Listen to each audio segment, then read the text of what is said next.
Welcome to the Code of Conduct podcast, where we discuss how to build confidence and discipline in all things martial arts.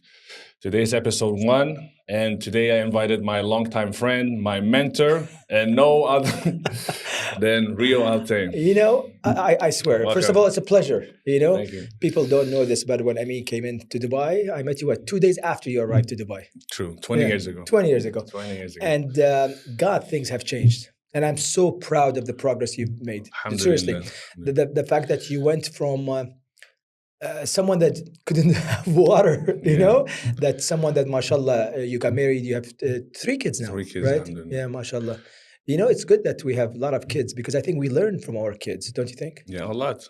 Alhamdulillah, when you get kids, you start thinking another way. You don't think about yourself all the time, right? You have to think more like a leader. I'm coming to the podcast. My wife is now at home, and they're swimming in the pool. And all I can think of, please God protect them. See, my priorities. Like I'm not thinking about my wife that's out. God forbid. But the boys that are swimming, then you just think that you want the best for them. You want them to be better than you. Of course. I think the only people that would want to be you in your life, be better than you, are your kids. Yeah, and that's why I think we should talk about martial arts and what it can do for kids. Your kids do martial arts, right? Yeah, they do. Jiu-jitsu, obviously. But I think it's important for a lot of parents to understand the importance. Why do we always talk about martial arts? I mean, there's all kinds of sports, football, basketball. What would you say, what's the difference between martial arts and regular sports, like football and handball? Look, with all due respect to all the sports, I've done sports all my life, and you know that. What's good about martial arts, it's the one sport that will help you for the rest of your life. Meaning, martial arts emphasizes focus, discipline, respect. Okay, so you teach them how to focus on the problems that they have. They have a discipline on to solve a problem, get into something, and they stick with it. Yeah. And eventually they earn the respect that they deserve. I think when you talk about martial arts, the benefits will go a lifetime versus basketball or even other boxing, for instance, for just certain time. Yeah. Football, basketball. Okay, while you're young, you can do this. Once you get older, you cannot. And the nice thing about jiu-jitsu versus, I like all martial arts. I have black belts in several martial arts. I have brown belt under you, under Horace. Yeah. The fact that it's a problem solving. I read a study recently in light of the woke movement that doing martial arts and combat sports help the boys increase this testosterone and knowing their path. Because whether people hate this movement, of course we all hate it. I hate it, but I don't know. But some people might be with it. Be yourself. But the fact of the matter, we all get confused around teenage years. True. All of us. True. All of us. Some of us smoked. Yeah. Some of us got earrings. Actually, both of us. We never know what happened, because we didn't know. Yeah. I mean, our parents told us, like, don't cut your hair a certain way and stuff, but they didn't know when we leave them what to do. So I think when we do martial arts, it helps us find ourselves, especially for young boys. I have 2 boys, 2 girls. You have 2 boys. You have Daniel, Sufyan, and Khawla.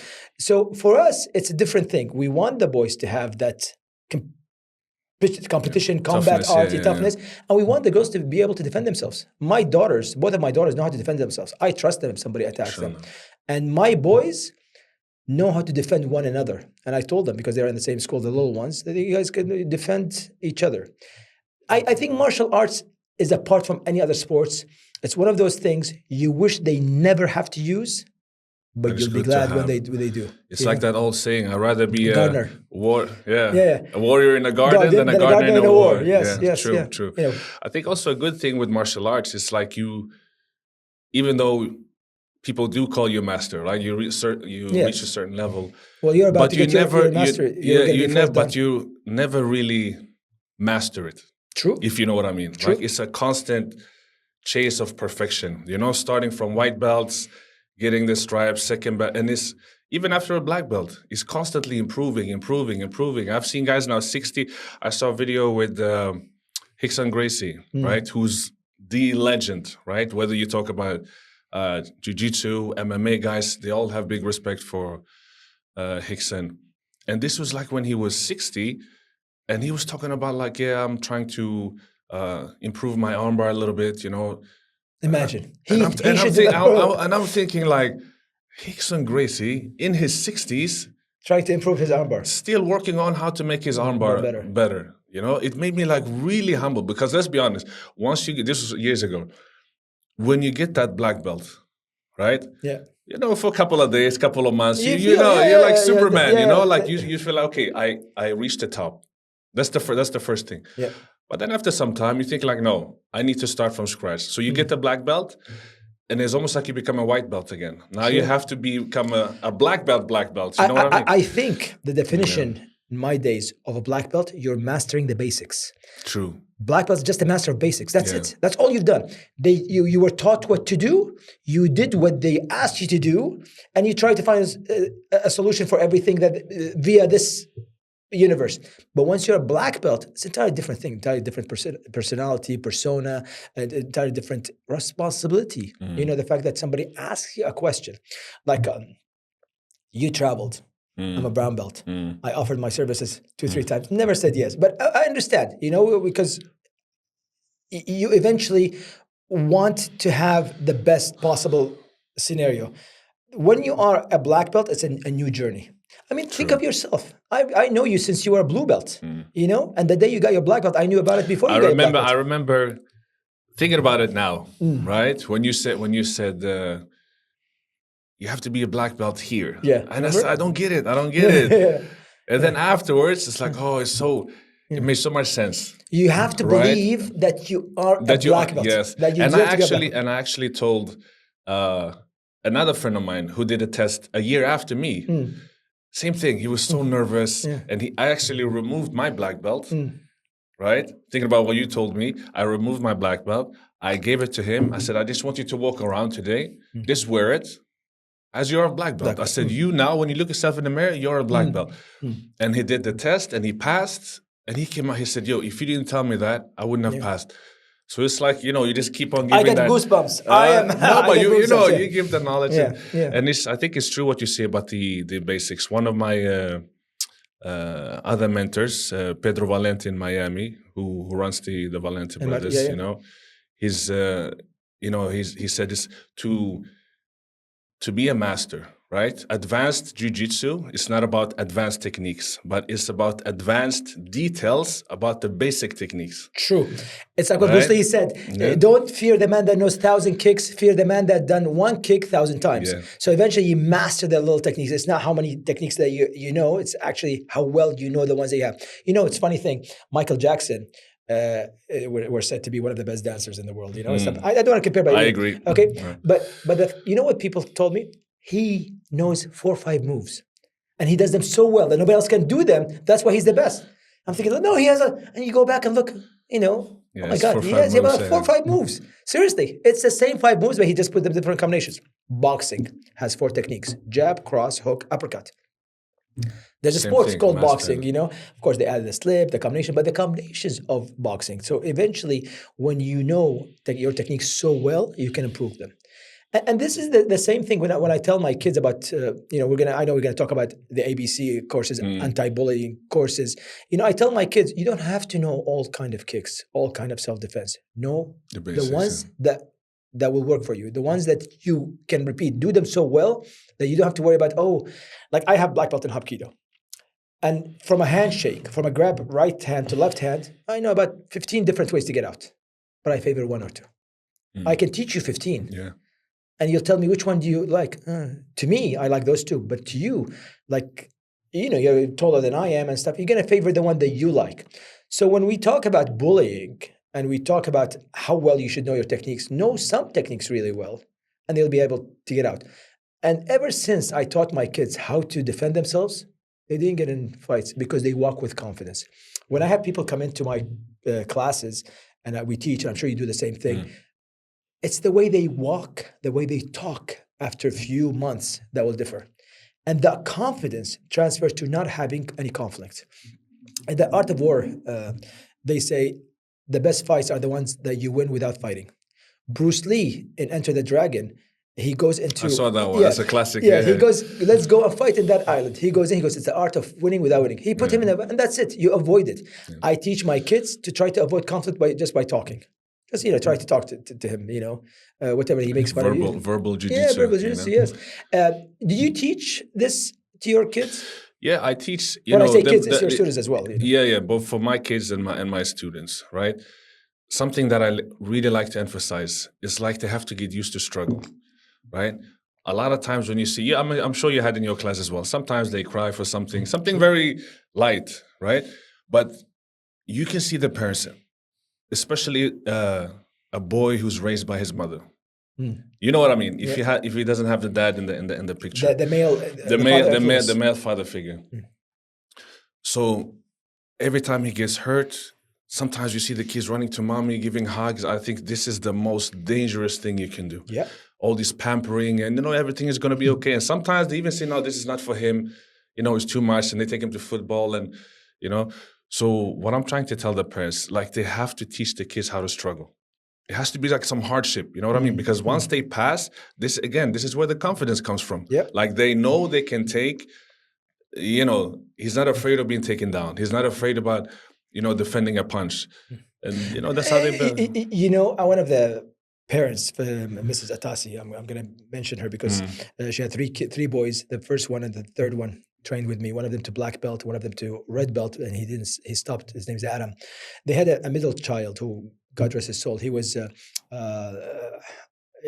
not fully developed. He was so one of the kids made fun of a kid like him. Okay. And this kid, he said, stop saying this about my brother, and beat him up, because that guy was picking on his middle brother. Who passed away. Okay. So they took the mother, they suspended him, they asked the mother to come to the place. She goes, tell me what happened exactly. So Zayd told her, well, they were making fun of, mentally challenged and people of determination. And I said, stop. And then he tried to hit me, and I hit him, and I beat him. So, okay. So she said, well, the headmistress, the principal said, we're not going to have this in our place. He'll be suspended. She goes, I appreciate every single dirham I spent on teaching my kid martial arts. I couldn't be any prouder. Suspend him. I don't care. They make fun of his brother, and you ask him to stop doing it. She called me, and she said, I just want you to know, every single dirham, every single fils I spent with you is totally worth it because of this day.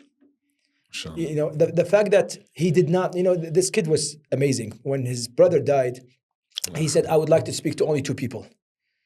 And he was very close to his brother. And the father was with him, said, yeah, of course. Who else do you want to talk to? So he assumed he wants to talk to him and someone else. He said, I want to talk to Jiddu, which is his grandfather, and Master Altaie. I felt bad for the dad.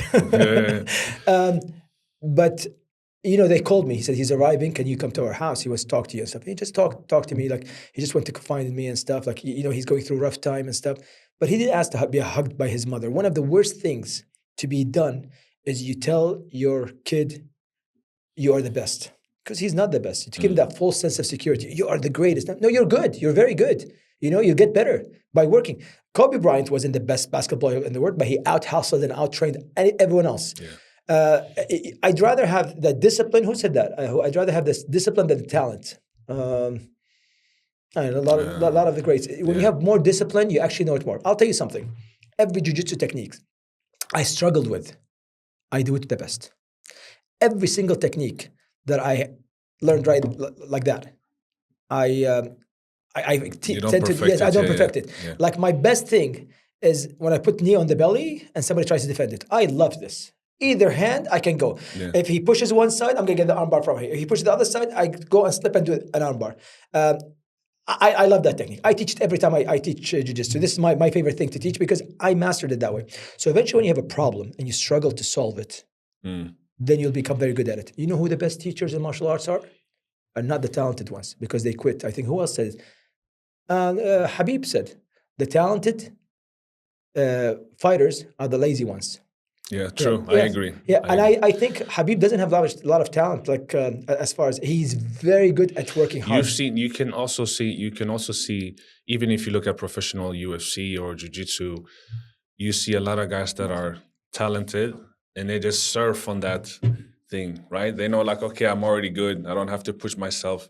But it's the other guy who doesn't have that same kind of talent, Yeah. right? Who really needs to do the grind and push himself. And most of the times that's the guy who's gonna last, right? Because when it goes down, and it's gonna go down for all of us, Yeah, right? You're gonna yeah. have that period when Up that and low period.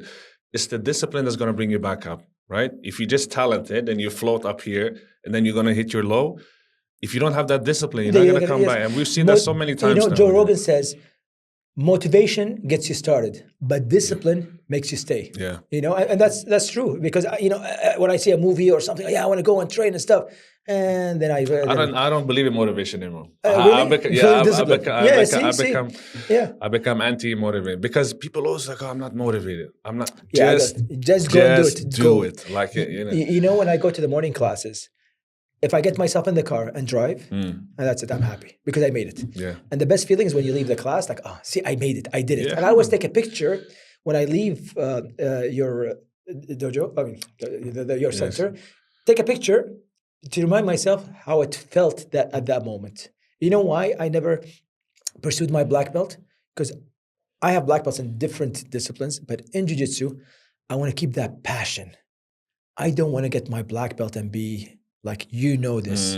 Most of the black belts, they get it, they disappear. It's an end. I don't think you're gonna do that. I mean, I have to say, Rio is a Grand Master in Tangsudo. Tangsudo Hapkido, Grand Master. So not only master, but grandmaster. Yeah. So I think that's a big thing in itself, right? Any martial art, to become a grandmaster is something very big. So it just shows you the discipline, right? You have to keep improving yourself. I'm sure that once you got your black belt, if you wouldn't have taken the training seriously and your martial arts seriously, you wouldn't become a grandmaster today, right? But it's because you got your black belt and you kept on perfecting and training. And you finally reached, is it something higher than Grandmaster? No? No, that's it. Because 9th Dan, it should be the last one. People make it 10th Dan, 11th Dan, but that's BS. The King of Kings is 3 times 3. King of Kings. 3 of 3. So 9 should be the last one single digit. Once you say 10, then you open the door for 11, 12, 13, 14, 20. So 9 should be it. But I'll tell you something. I always say that I owe everything I have in my life to martial arts. Seriously. In 19, I'm going to go in history. Go back. Let's go back. In 1984. That's 41 years ago. I was 6 years old. Yes, I was not born yet. Okay. I was beaten up really bad.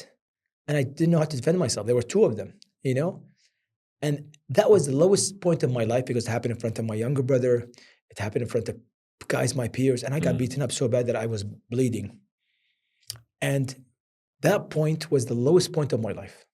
I was humiliated for, I don't want to say the age, but I was a teenager. But humiliated. And I learned martial arts because of that night. I went to the US. I tried to do boxing. I was in Dubai. And I went and studied martial arts just so I would not be in that position ever again. Never, never again. Until now, I owe that lowest point of my life to the highest point of my life. I got my American citizenship because of winning world championship. I got my commentary. I finished my 5-6 college degrees, including 2 PhDs, because of that discipline, because of that lowest point of my life. So whenever people think that you are at a low point of your life, just remember it's going to get better. And it might repel you to the highest point of your life. When we first met, if you remember, you knew no one. You just learned where the place is. You came in. You didn't even have water, you know, that was very low point. I was broke. Let's say you were broke. Fine. I was broke. You know, that was one of the lowest points of your life, right? Yes. But look where it got you. Where right now, 20 years later, you and I are sharing a podcast, well known in the martial arts community, very well known. You and I in the martial arts community. You know, we have good reputations. People speak about us in a high. Nobody can say that these are crooks, con artists, or anything because we went the hard way. People don't understand. You got your black belt as the first black belt under Royce Gracie in the Middle East. The fact that we went through that journey together from such a long, long time to Feels where like we a reached. feels like a month. Like 20 years just passed. Yeah, right? It's really, really fast. Yeah. But the thing about you talk about the low point.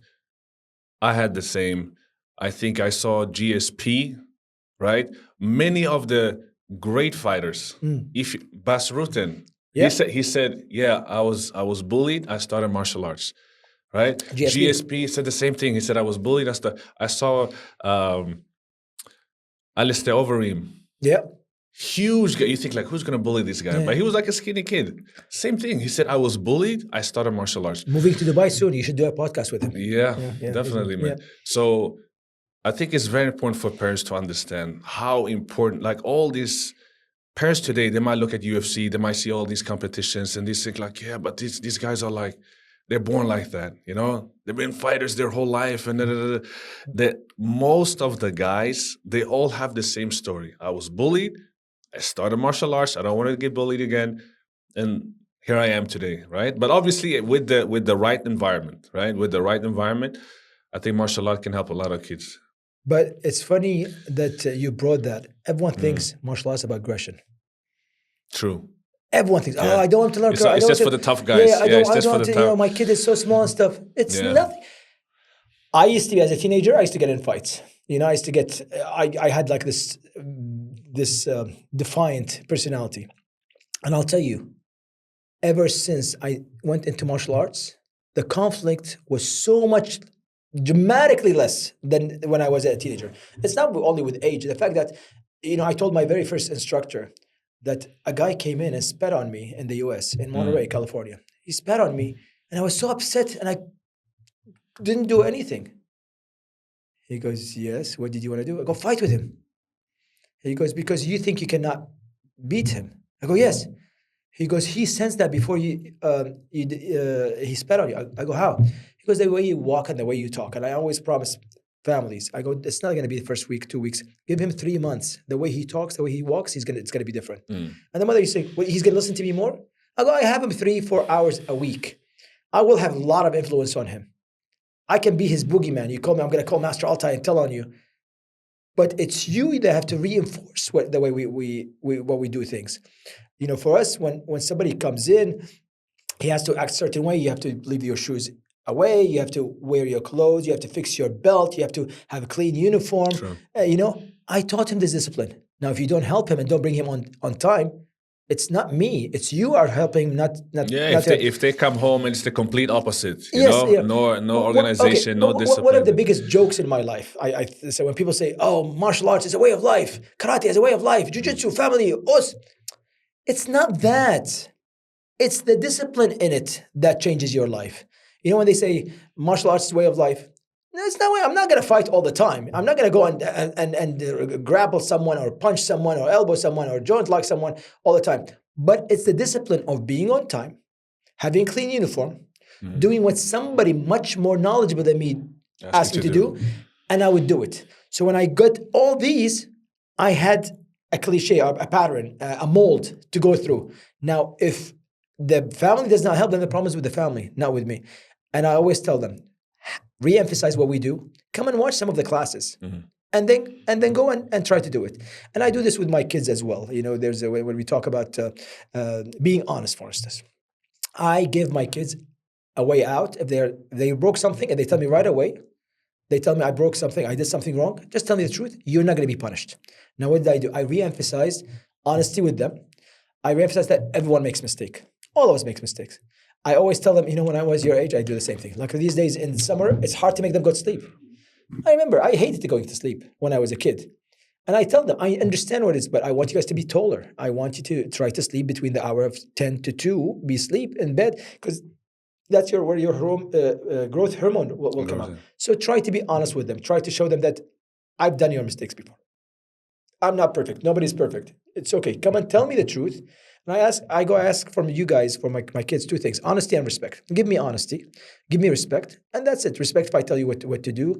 You understand. And I want them to be better than me. I want my kids to be better than me. I'm sure that just like you. I think that's the base of martial arts. The thing about not having to fight, right?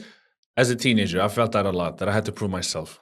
I didn't know any martial arts, and especially when when you're with the boys, with your friends, they all want to show who's the tough guy, Yeah. right?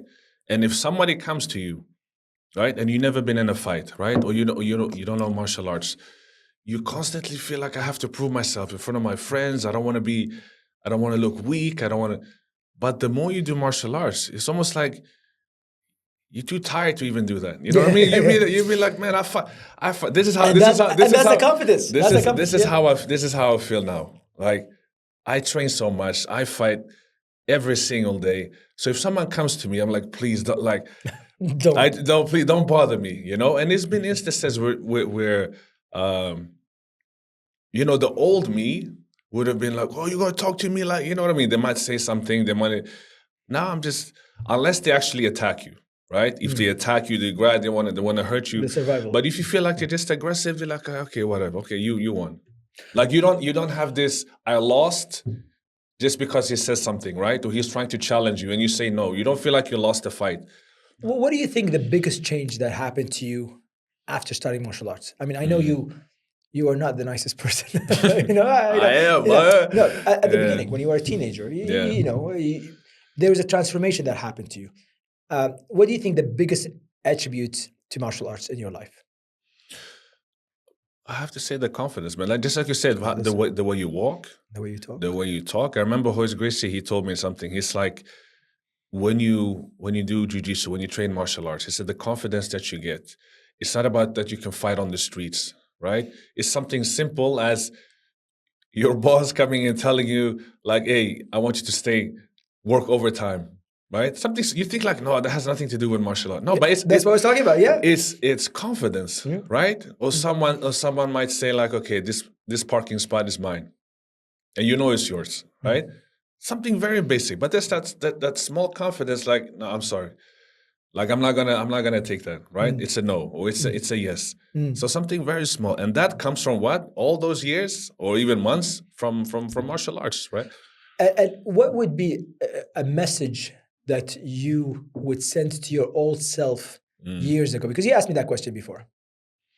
To you to send it to you. To say about what martial art, or just life No, but in general. life. Because I think martial arts is just a reflection of your life. You do well in tournaments. You do well in your martial arts. Eventually, this will carry on to your life. You're confident. No, I would say don't think about what other people think about you. I think that I had a lot of issues with that as a teenager. I always wanted to please everyone. I wanted to look good in front of everyone, even though it was something that I didn't like to do, that I want to do. But I know that people might like me more if you do it. Yeah, if I do it.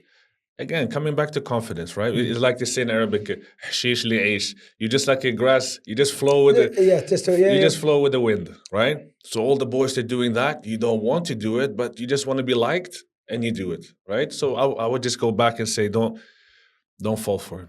Like be whatever you want to do, do it, and don't be afraid to say no. And what would be a message you would want your kids to carry from your life? Like something I learned from my dad. Like I'll tell you something. This off the subject. Like my dad, when he was alive, before he got sick. We were just talking. I said, hey, give me three things that I would carry to the rest of my life. So he looks at me. He goes, okay. He goes, first, stay with your brothers together. Stay in the same country. Try to stick together. Try to help each other because it's really important for you guys to be in the same country. Second thing, and people are going to hate that, don't put anything in your wife's name. I said, what? He said, eventually it's going to go to her anyways. If something happens to you, eventually it's going to go for her and the kids and stuff. So don't put anything in. And third thing, always put God between your eyes. And I didn't understand that. And he said to be like to put God in your eyes, that means to be a good person. Like being conscious, being somebody, you're being watched. Yeah. You're being judged by only one. So just have God in your life, And I ever since he passed away 16 years ago, you've known about my dad, and I've always followed these things. I never left the country where my mom is. My brothers left and stuff. I stayed. I never put anything in my wife's name. And I always think whenever I'm doing something, I want something good. No matter what religion you believe in, no matter what you believe in, it's called something karma. Whatever you do in life, it's going to come back to you in this life or in the life after. Not to be religious or anything, but I do believe that it's going to be difficult. There's a saying that المؤمن القوي أحب إلى الله من المؤمن الضعيف. That means a strong believer is much closer to God than a weak believer. Yeah, I believe, of course. And for teenagers, like for me to tell for teenagers want to impress girls, want to look different and stuff. Nobody wants to be with the weak. Be strong, be a leader, not a follower. Be authentic, because people eventually will find out this is not really you. Yeah.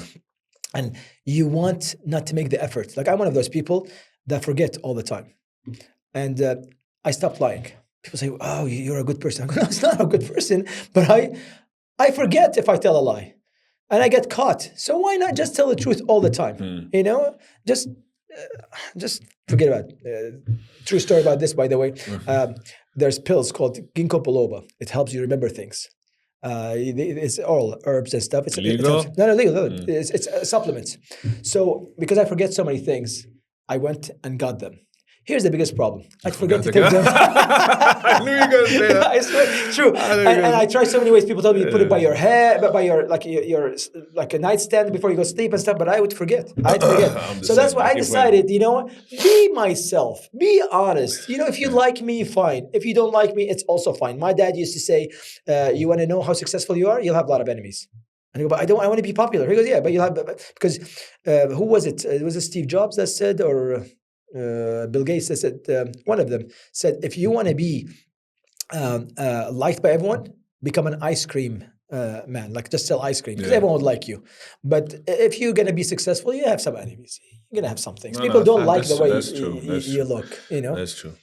No, coming back to your question, if I could leave something for my kids, it would be, I keep using this word struggle, right? I see it especially now since I moved to Dubai. Because if you look at the average kid in Iraq, Algeria, Sweden, automatically they struggle. They mature much faster, right? Because I think over there, yes, over there, from an early age, the life is much tougher, right? So they need to man up very quick. And even for the women, they have to be women much earlier than you see girls here in Dubai. So that's something like I really want to push them. And I'm struggling myself. Like, how can you really make them struggle? How can you make them struggle? Like you call talabat and you say, "Oh, we have to struggle." You get everything. I'll tell you something about this. I make them earn their money. I talk to one of the restaurants. I tell them I let them come in and work for 2 hours. I'll pay for their salary and stuff for 2 hours. They go, "Oh, it's against." I go, just have them just hang out, just to give something. Try. Take them chores. Like I bought them books. Every time you finish a book, I'll pay you money. Make your bed. One of the nicest things you can do. Small things, yeah. Yes, make them. Well, but we have a nanny. Okay, make your bed, and she'll finish it. Which reminds me of a story. Of my little kid. I told him when he was about 7 years old, I don't want to give you money to buy stuff. Go and make your own money. He looked at me. He goes, "I'm a kid." I go, "Yeah, make your own money." Anyways, 2 or 3 days after he comes in, he goes, "Okay, let's go to the supermarket." I go, "Why?" He goes, "I made my own money." I go, "How? What did you do?" He opens his wallet. He had made dollar bills. I like that innovation. Yeah, you told them make your own money. Make your own money. And I always think that life is about goal setting. So look, when we talk about jiu-jitsu, martial arts, Tang Soo Do, Hapkido, Karate, Shotokan, Taekwondo, it's all about a belt system. So the belt system goes from white to black. And they say before there was only white, and when it got really old, became black because of the training. Yeah, I heard that before. But then if you give them the stripes, it's all about goal setting. You have immediate goals. Try to get your stripe. Then the intermediate goals, which is get your next belt, yellow belt, green belt, whatever you want. Then your ultimate goal is to become a black belt. This will help kids have a goal and reach it. The goal setting is one of the most important skills that you learn from martial arts. You know that if you go to class, you'll get stripes. You didn't go the last 2 months. You didn't get stripes. But why? Because you didn't deserve it. But why? You didn't pay for it. How did I pay for it? By going and sweating and getting it. That's your reward. So the martial arts teach you that goal setting, stripes, belt, ultimate goal is a black belt. I mean, for us, we know it's not the ultimate goal, but it's a new beginning. No, I think by the time they actually get the black belt, they'll be mature enough to understand that it's not about the black belt, you know. But sometimes we have kids, even parents, like, okay, but when is he going to get the stripe? When is he going to get the belt? And you're trying to explain, like, okay, this is where the hardship comes in. I'm trying to be very diplomatic, right? But you have to explain to the kids and the parents, like, it's not just check in, don't do anything, just stay on the mat. You come and then you get, no, but what's going to happen with the kid? They're going to be like, okay, all I have to do, I'm going to show up, I'm going to smile, and I constantly get rewarded. That's why I don't believe in this competitions where everybody gets a medal. For a younger age, yes, right? Let's say 5, 6, but once they start getting older, I think they really have to feel like you lost, you don't get maybe a little certificate because you participated, but to go home with the medal, even though you lost your first fight, this is my opinion. I think once they reach a certain age, again, if we're talking about 5, 6, 7 years old, they're very young. I don't mind giving them medals. But, kids who are like 11, 12, 13, if you lose, suck it up. You lost. Like, you have to, because what's going to happen otherwise? I showed up. Life doesn't work that way. Yeah. You know what I mean? When you grow up, you don't get a medal for I do it showing. differently. I do give the first place, I call it champion. Then I give first runner-up. It says first, then runner-up, second runner-up, third runner-up. So the first, the rest, I give them medals, but it says 5th, 6th, 7th, 8th. People tell me, why? I go, because out of all those, this is how the pyramid works. The one person that would be upset in the whole thing is the one that 8th. I'm worse than everyone else. Good, work harder. 7th, he goes, yeah, I got it, but I want to get the trophies. When you get the trophies, which is the 2nd, 3rd, and 4th, I want to be the champion. So I'd give them more motivational to go all the way. And plus, when you get a medal that's the 7th place, people know there are 6 people better than you. Yeah. So why would you give them a medal? I'll tell you why. Yeah. Because if you know you're going to lose, because look, people in academies know who's going to win. You know who's the talented one. He's beating everyone in training. Whatever you do in training, people don't know this or don't maybe comprehend it. Whatever you do in training will show in competition. Yeah. 99% of the time. There's the 1% that gets scared of being on the platform. So if I'm going to go and I'm in this division, in purple belt division, I'm going to lose eventually because he's in. Eventually I'm going to lose. Okay? So I stay home. I don't compete. But I go there to see where I place compared to everyone else. And I improve the next time and the next time. If I go and only the first 3 or 4 got medals and the rest of us are all the same, but how do I compare of the rest with them? So I like them to compete. It takes extra time, but I do it like in jiu-jitsu. I do it with one submission. We have something called foot sweeping. So whoever takes the person down. So instead of making it for 3 points, I make it for 1 point. Just to know, it doesn't take that much more time, but it makes out of 10 people, 1 person upset, but the rest, at least I'm not 10th place. I'm 9th place. I'm better than him. I think you want to see your progress somehow. I always tell people in boxing, there's no progress. Okay, yeah, you're getting a better fighter stuff. How can you challenge this? But you can really measure it, Yeah, in martial arts, you can measure it. I am coming, I'm getting my stripes, I'm getting my belt. I am improving. And people don't understand. You don't have to be the best to be a black belt. You just have to master the basics. You just have to know what you're doing. Yeah, but he's a black belt and he's tapping into everyone, even blue belts. Yeah, because he doesn't know it very well. So you have to understand he has to know it well. No, but the black belt is techniques and how you can apply those techniques. It doesn't mean you have to win. Yes, right? yes. Let's be honest. Now, I'm turning 47. You turning 28 very soon. Again. Once you get older, even as a black belt, if you train with a guy, right? You fight with a guy, literally like 25 years younger. He might, maybe not a beginner, but let's say he's like a purple belt, halfway to a black belt. There's many times like you really have to fight hard, really, really hard. So technically, you're superior than him. You have more knowledge. You have. But doesn't mean you can apply it every time. But it doesn't. He's the younger. No, but that's in competition zone. No. There's a rule in jiu-jitsu about this that every 5 years considered a stripe, every 10 years considered a belt. So he can be a purple belt. But he's 20 years younger. The grace scheme. No, it's not. It's like an unofficial. Yeah, of course. Unwritten rule. So, Yeah, you lost me now. We're No, no, talking about sorry, the, sorry. yeah, That means you okay. don't have to win. You said you don't have to win with someone younger than you. A black belt can Yes, lose you. yes. So I think a lot of people think like, oh, if you're a black belt, you have to win. You have to be. You cannot lose against someone maybe a lower belt. But again, that's not what it's about. It's about you have the knowledge and you can apply that knowledge. It doesn't mean you have to beat every single person. And a You black know? belt doesn't mean you're invincible. You know, Yeah. you can lose to someone. You have a bad day. I remember I was a second dan in Tang Sudo. A green belt came in, boxing background. You know, any given day I could have beat him. He beat me every single way, and I know more than him.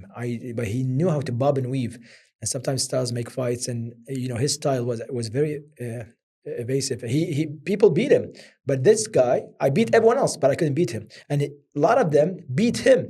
So so sometimes it's just not your day. Yeah. Winning a fight, beating someone in competition or in training doesn't mean anything. Let me ask you something about this boxing thing you told me now, because I'm thinking, as a kid when you start, even as adults, you like a little prize, you like the stripes, you like the belts, right? Yep. Why do you think boxers keep training without any goals? Without they don't have belts, they don't have, you know what I mean? Yeah. It's easier. I think it's easier for kids to learn other martial arts, right? Taekwondo, karate, jiu-jitsu, because you follow the structure. You said, Yeah. okay, this is your goal. Yeah. All these stripes, all these belts, and they keep looking. Oh, I'm almost close. I'm going to get this. I'm going to get this. But in boxing, it's this. Let's say you start when Yeah. you're like 10. Yeah. I'll tell you why. It's this. Even wrestling, Yeah. right? It's Yeah. the same Yeah, thing over and over. Yeah, No, but but I'm wrestling, saying there's more wrestling. competition. Yeah. Yeah, it's competition, but wrestling again, they don't have this.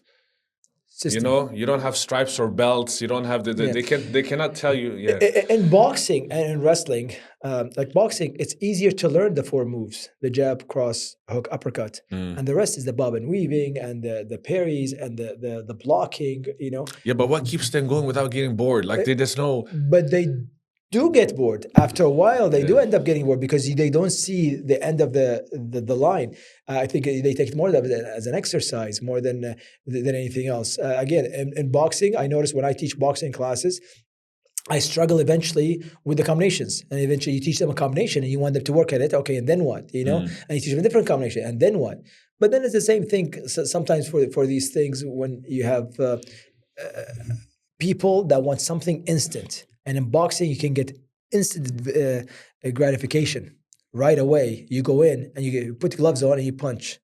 That's it.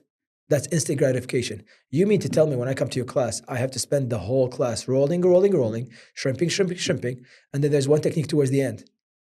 And I want to punch. I'm going to punch the bag and stuff. Instant gratification. But whatever you learn fast, you forget fast. Always, in everything in life. People that take a long time to get to their black belt, they know much more than people that did halfway. They will retain it much more because they've done it for a much longer time. And that's why I do believe jiu-jitsu, the pure jiu-jitsu, when it was taking a long time, recently they gave a black belt to someone with 3.5 years. Goldberg oh my guy. God, Yeah. Zach, they sent me, you sent me the thing. No, was it? Yeah, it was you. You Yeah. sent me this morning, yesterday. You sent me this thing about he can't do anything. But the fact is, it took him much less to do. And it's not the belt. People that just want to get a black belt, go to Amazon, get buy one and just wear it. It's not the belt. It's what you represent with the belt, what it represents. I was going to ask you, what do you think is a good time for a person to get their black belt? What's in your opinion? Because just like karate at the beginning, age in their life or how many years? How many years? Not the age. No, it's very different. Like it depends. Are you a high level competitor? No. No, I'm just talking. I'm not talking about you. I'm not talking about you. I'm just talking saying. about Okay. But you have one of my students, for example. I have to name him Gio. Very talented kid, extremely talented. You met Gio, I think. Yeah. Okay, extremely talented. Lives and breathes jiu-jitsu, right? A guy like this, you actually have to, hold him back a little. He's improving learns really fast and applies it really fast. Really good. So of course you cannot compare and he's young also. Now 60, he's going to turn 18 very soon, right? He started with me when he was, I think, 14, 15. I mean, he's a let's call it maybe like a high level blue belt. Okay. But I've seen him with black belts, adults, right, or higher belts, and he gives them a hard time, right? So of course, a person like that, you can see already, he will reach very quick, right? How many years? I cannot tell you, but he will be a lot shorter than the guy who, like you said, he got 3 kids, he got a job, he comes twice a week.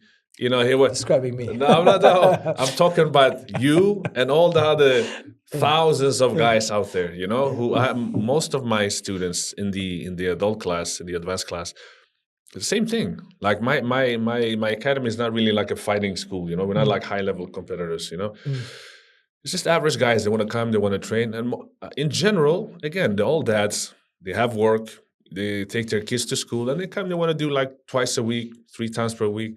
Now, how are you going to compare this to that kid? No. It's impossible. So you have everything in between. You have this guy who might get it very quick, right? Because he knows all the techniques. He can apply the techniques.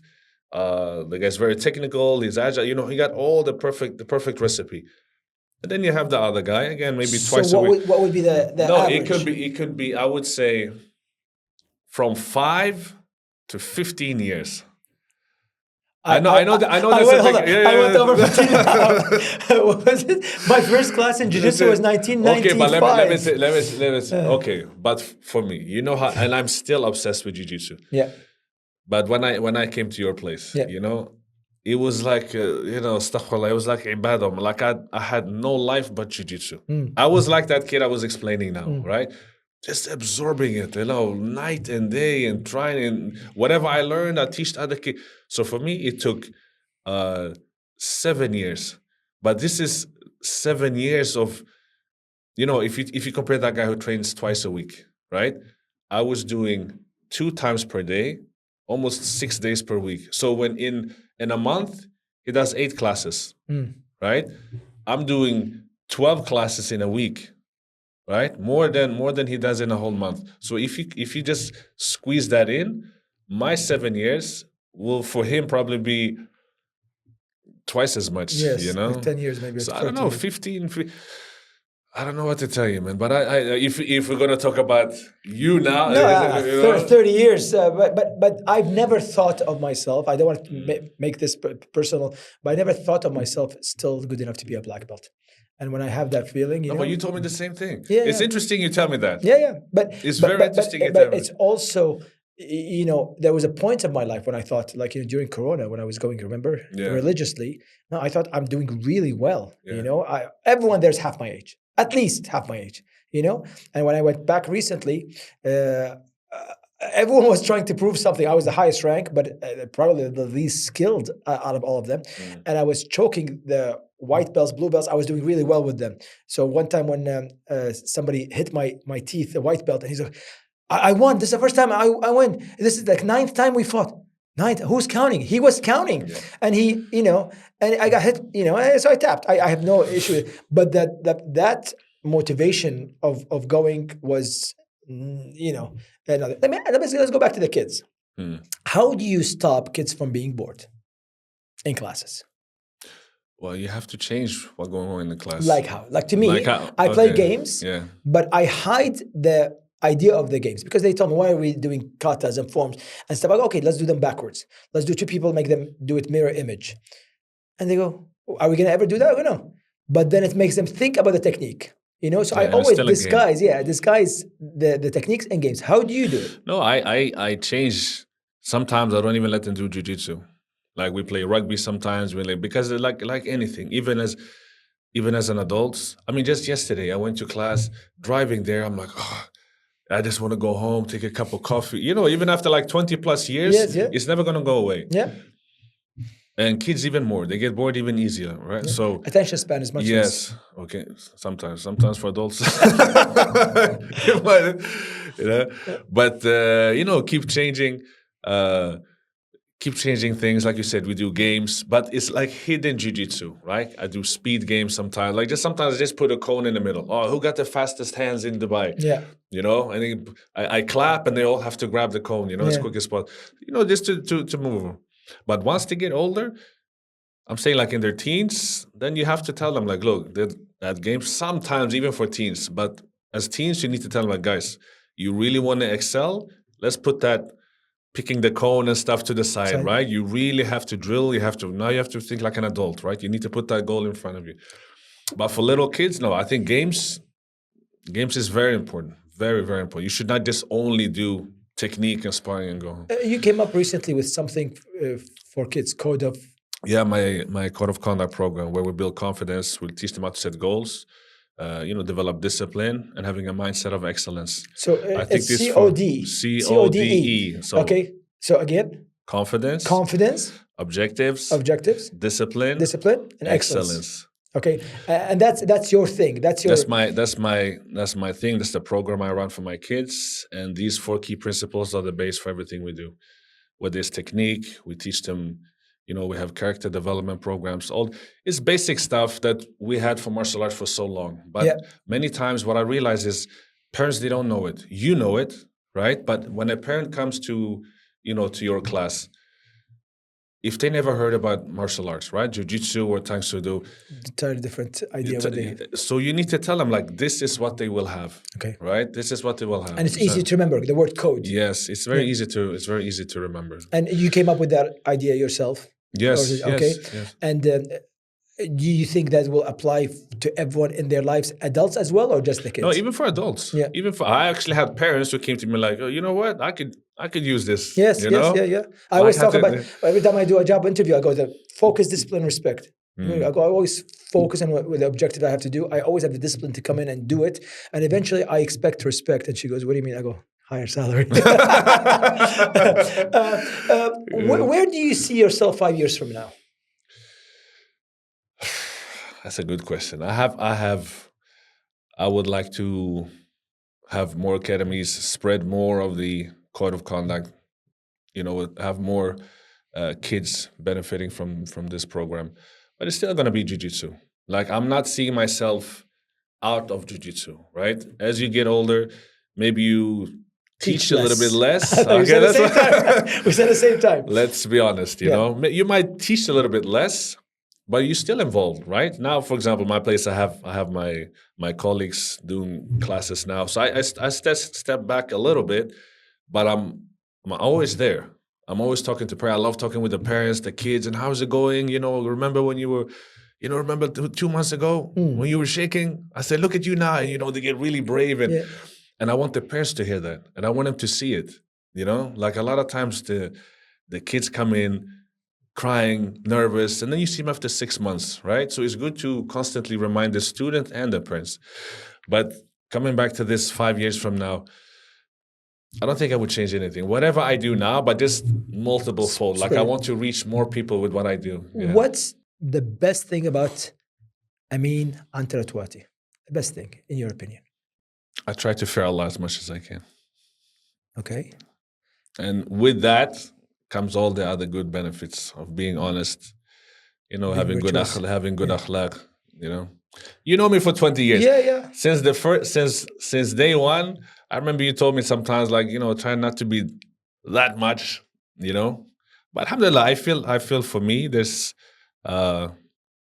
some things that I can be very flexible with, and there's some other things like I feel like no, this is who I am. I'm not gonna change. So I think this, if you fear Allah, like your father said, you have Allah between your eyes.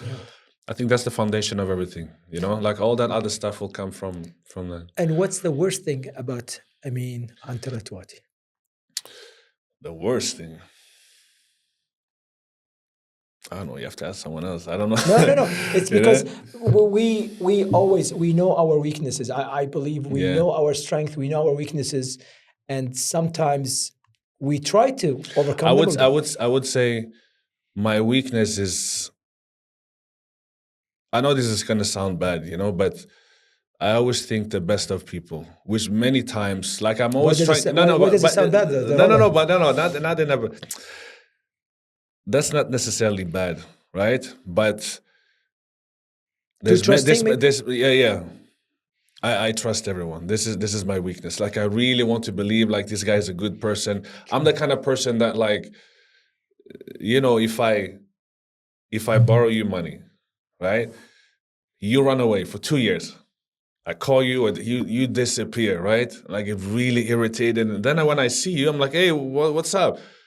I mean, you know, this and that. You know, it's like, you know. And many times You mean you calm down? I calm down, right? But afterwards, I feel like, you know, why constantly? And I heard this from people, even my mom. She said, "Why so nice?" She said, "You're too nice." You know, Algerians did like, you know. No, but it's a good thing. It's a good thing. But I would say that's my weakness. Like I like to trust people a lot. I always want to think the best. But many times, you know, it's not really the case. And what makes you happy? Yeah, that's another good question, man. You got good questions today, you know? I'm the best. No, alhamdulillah, waking up, making my salah, seeing my kids go to school, the basic stuff. I don't need much. There's a lot of things we want, but I don't need that much. You know, alhamdulillah, when I wake up, you see your kids, I have good health, you know, I do my jiu-jitsu session, you know, you take that shower, like small things like alhamdulillah, I feel like a millionaire. You know, like the most basic stuff that you can think about, you know? And if there's one sentence you want to write on your tombstone, you don't believe in tombstones, that people that you want to be written or known about you after you leave this life. Something you want people to have known about you. Like I always use this sentence, simple man in a complicated world, to describe myself. Yeah. Bruce Lee, I think on his grave, wanted to have something, or they wanted to have something that he had something out of did something out of nothing, you know, that kind of thing. What would you want them to remember you by? One sentence towards the end, right now, as we are closing the episode.